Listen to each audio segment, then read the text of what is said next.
Сәлем достар, менің каналыма қош келдіңіздер. Сіздермен бүгін осындай дәмді әрі тез дайындалатын еріншек деген салатты дайындайтын боламыз. Ең алдымен менің каналыма тіркеліп, лайк басып, комментарий қалдыруды ұмытпаңыздар. Достар, сонымен бізге ең бірінші баклажанды осылай видеода көрсетілгенде етіп турап аламыз. Баклажандарды тереңге отызға саламыз, өйткені қазір біз оны тұздап су құятын боламыз.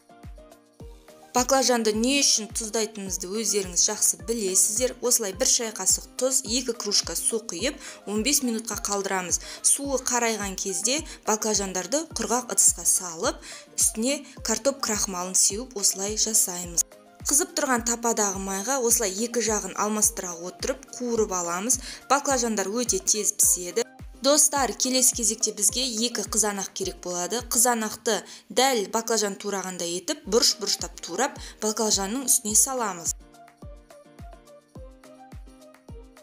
Келесі кезекте кинзаны өте ұсақ етіп турап, салатымызға саламыз. Одан кейін салат жапырақтарын турамаймыз, қолмен үзіп-үзіп салатымызға қосамыз.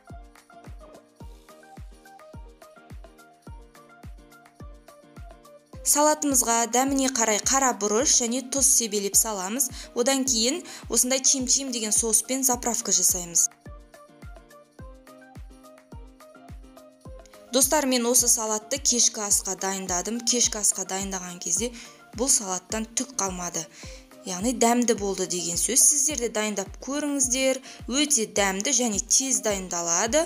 Достар, қарап тұрсаңыздар, салатты өте аз уақыттың ішінде жасадық және көп құрамды қажет етпейді. Мен сол үшін де еріншек салат деп айтамын.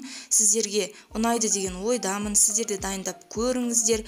Менің каналыма тіркеліп, лайк басып, комментарий қалдыруды ұмытпаңыздар. Достар, келесіде қандай рецепт шығарғанды қалайсыздар, комментарийға жазыңыздар.